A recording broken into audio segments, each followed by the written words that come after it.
Hello everyone, it is TooAwesome here with another video.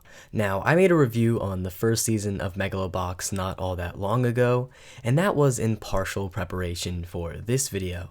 So if you haven't seen Megalo Box, I recommend checking out that video because I will be talking about spoilers for the first season here. But without further ado, let's review Nomad.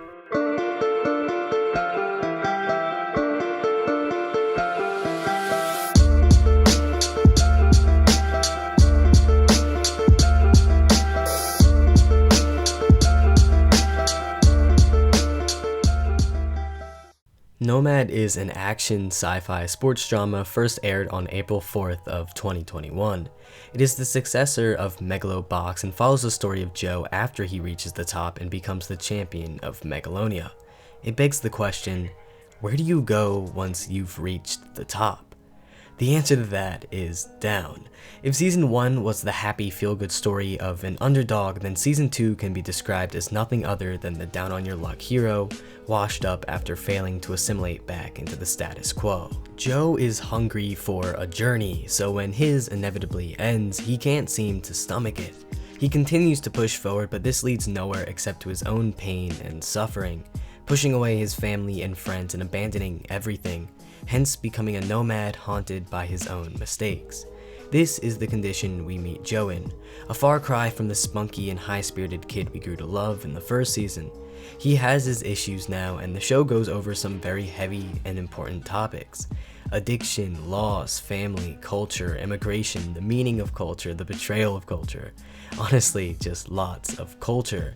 And not all of this is directly linked to Joe, but he is used as our outlet into this world, which gets amazing development. In the first season, the world seemed a little shallow. We never really got to spend too much time exploring the whys or even the people inhabiting these places, but this season brings some much needed life into these areas, turning what was once backgrounds into actual locations.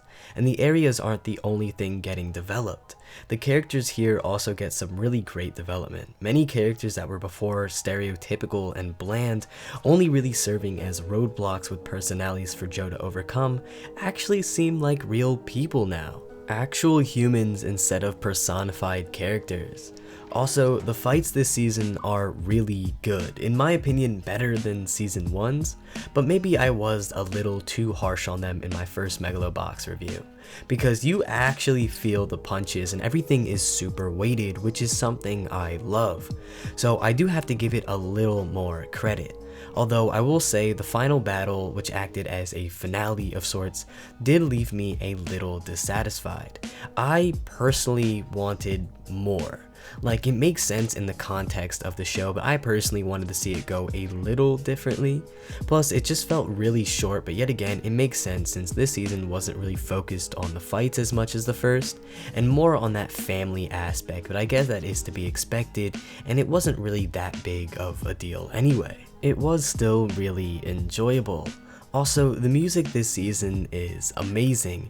I don't know if it was like this in the first season, but the music here is phenomenal. The soundtrack is just so diverse, but yet still keeps a consistency where everything you listen to is good. The cultural type music they were going for was great. The themes for the characters were great. The music during the fights were great. Honestly, such a solid soundtrack, and I've even added some of the music and themes to my anime/workout playlist. Like, it's just that good. And the sound effects as well are a step up again. They especially bring the fights to life, and the show wouldn't nearly have the same effect without them. And don't get me started on the intro. It has to be one of my favorite intros I've ever seen. It is so fitting for the show and hits the exact feeling the show has. Plus, I didn't skip this intro even once. It kind of reminds me of Tank from Cowboy Bebop, which is another one of my favorites. So if you haven't seen this intro or watched the show and skipped it, make sure you go back and check it out because it is truly an amazing piece. Another truly amazing aspect of this show is the pacing. It blows my mind how good it is because of just how many different storylines and arcs happen that flow into each other so well. And every single one is super cool and engaging. Like the first season's pacing was a little slow at times because they needed to build certain aspects of the show and the world. But now that they have all of that out of the way, the show is able to do whatever it likes and it's awesome. In my opinion, this is peak Megalobox and a prime example of what the show could be and the potential it has. Like, this show can be amazing when it wants to be. Definitely up there with shows like Bebop and Samurai Champloo at times. And the show almost feels like a mix between the two if you just threw them in the ring. Like, it's so good.